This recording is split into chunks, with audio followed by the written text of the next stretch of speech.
you doing?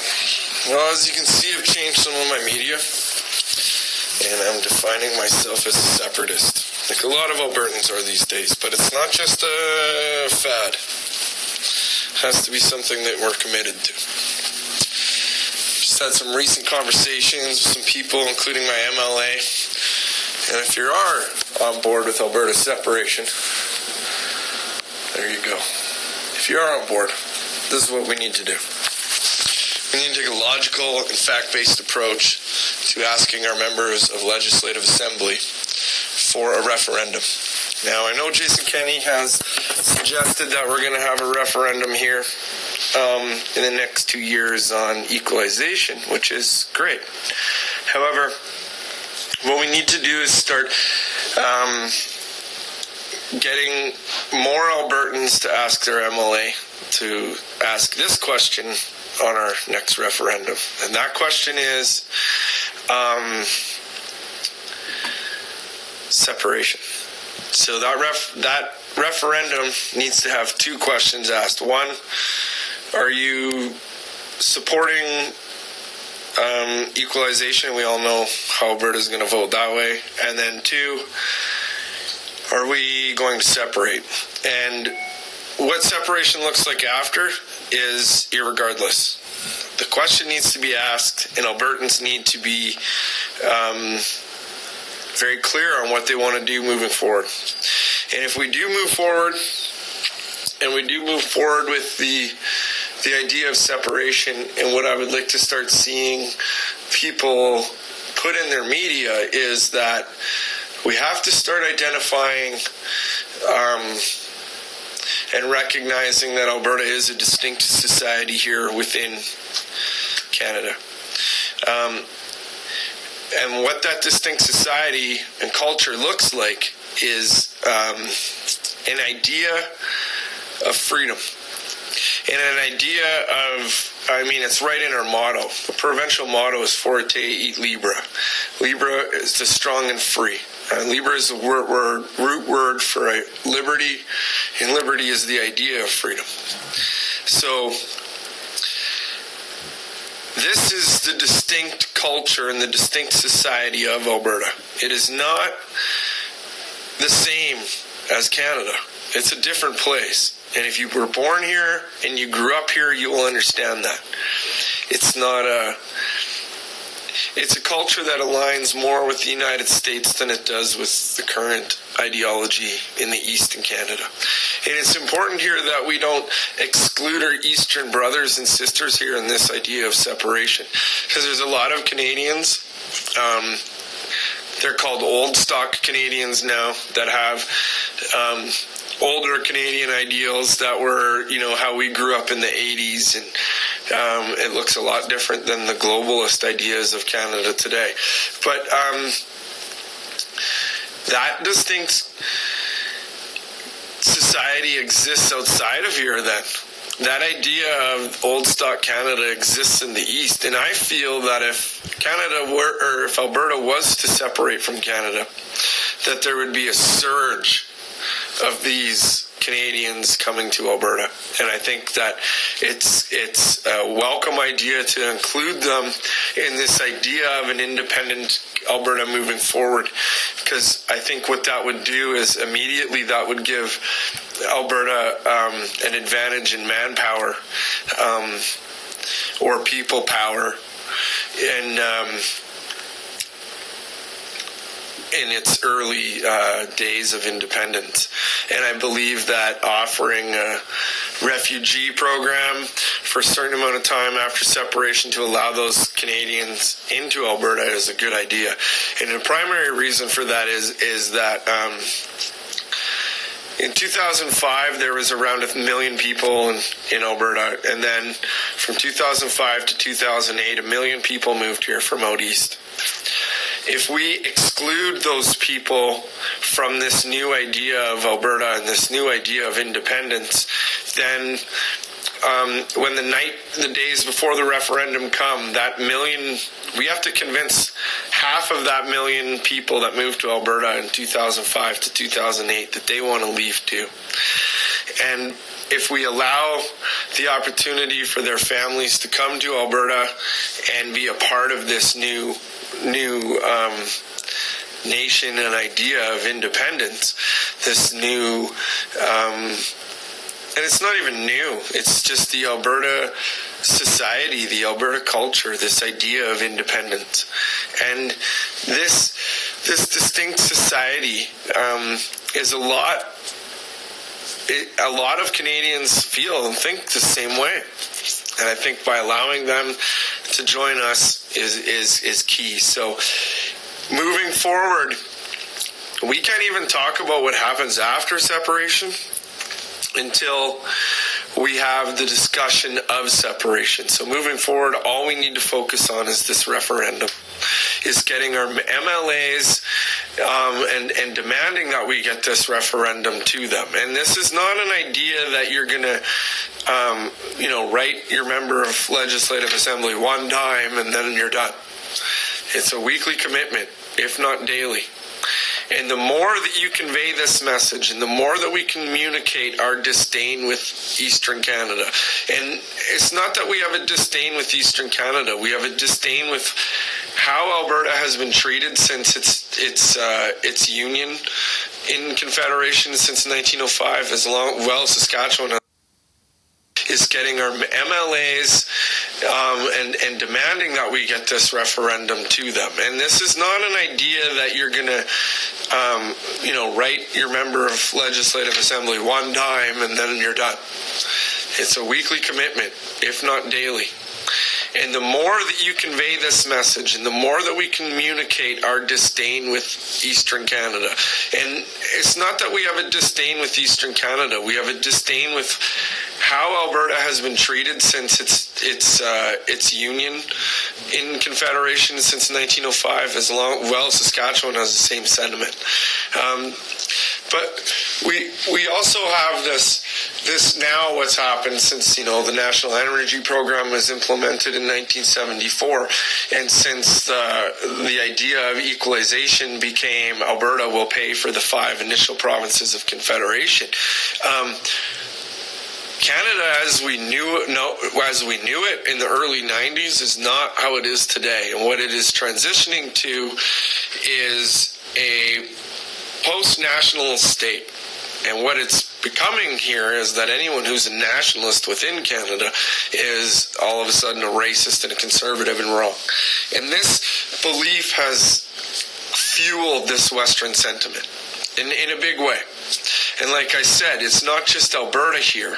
It's other people within Canada that we need to include within this idea of separation, those of us within Alberta. Since Alberta's joined Confederation, there's been 2 world wars fought. Now, what a lot of people don't realize is that half of the Canadian military in World War I came from Western Canada, which at that time represented a quarter of Canada's population.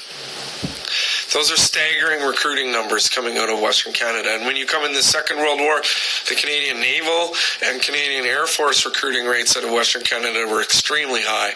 And in fact, the overall average is still around 50%. That's an unfair burden in manpower in those conflicts.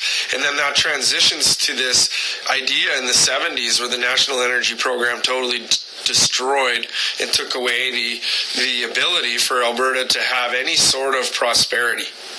The Alberta advantage is gone, and it has been gone for quite some time. Now, a lot of people in Alberta are saying, like, what happens after? How are we going to do it? We don't need to worry about after. We have to ask the question. And we have to ask the question. And that question needs to be asked. It's very imperative that that question be asked to Albertans. And that's 2 questions in a referendum. And if Mr. Kenny or any other people are watching this, write your MLA and demand that there be 2 questions in this referendum. 1, do we want to participate in this unfair treatment of Canada through equalization? Of Alberta by Canada through equalization? And 2, are you do you want to continue with Alberta in the Dominion of Canada and its relationship today? Or something of that nature, and how its constitutional rights look within the Dominion of Canada. Because right now, the election's decided before it even gets to Manitoba. Our voice is not even heard, and that's a tragedy, and I'm sick of it. Because quite frankly, if Alberta was to use, it funds Canada. And I know the rest of Canada doesn't like to think this, but it does. Without Alberta's money, if we were to shut the money off to this country, if we were to eliminate the National Energy Program, if we were to empower and embrace our economy, we would be the 7th largest economy in the world. We could afford entirely our own army. Think about that. Alberta funds the Canadian military. Right now, Alberta could buy all the mechanized and military vehicles that exist within this country right now. And I would dare to state that if you were to ask the soldiers within this province if they would want to stay loyal to Alberta or Canada, you'd be surprised to hear the results. So we don't have to worry about what happens after. What we need is the question to be asked. And that question is very, very important because it's apparent after this last election how Western Canada feels about Alberta economically. And I'll tell you what's happening in Alberta economically right now. We are struggling. Albertans are suffering more than they ever have in their history. There's an increased amount of suicides. There's an increased amount of divorce. There's an increased amount of bankruptcy. There's an increased amount of poverty, and there's an increased amount of homelessness. Unemployment is higher than I've ever seen it here in this province. I know more people now unemployed here than I ever knew in my life when I grew up here. Times are dire here, and the East does not realize that because, most Albertans might not know this, but our product, we cannot produce any more oil because our storage facilities are full of it. We have nowhere to move the product to, so we can't extract any more product because Alberta, the country of Canada, has landlocked us and our economy in an attempt to appease this globalist idea of global warming.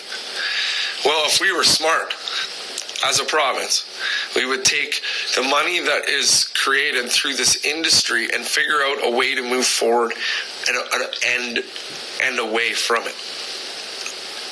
If we were to actually refine the product we have in this province and sell it at the pump, it would cost 52 cents a liter for gas here. Natural gas would, in theory, could be free under an independent Alberta. But again, all of these things and these possibilities don't exist unless the question is asked. So what we need to do as a province and as a distinct society and culture of Albertans, what we need to do is we need to ask our members of Legislative Assembly, and we need to demand it.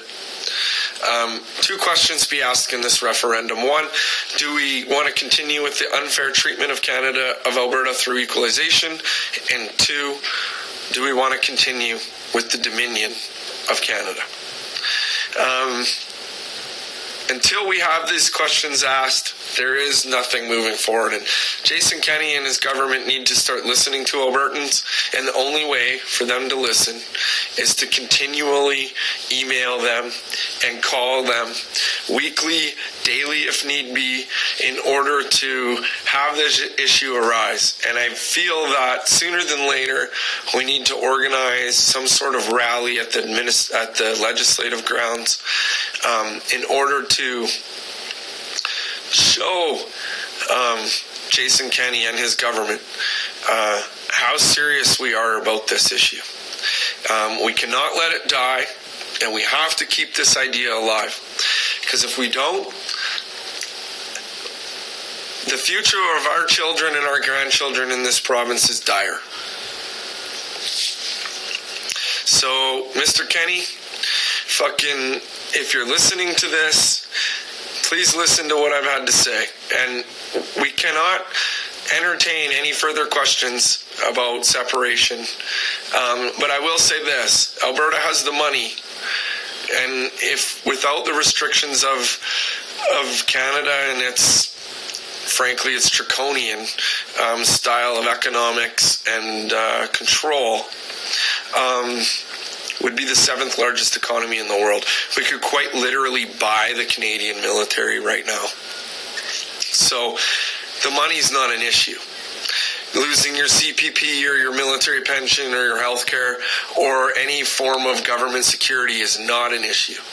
The issue is we haven't been able to ask the question and answer the question honestly as a province and as a united group. Do we want to leave the Dominion of Canada? And we need to demand our MLAs that we have this question proposed in our legislature in order for Albertans, or this question to be proposed in front of our citizenship in order for Albertans to have a fair say in what happens with our way of life here moving forward. Thank you.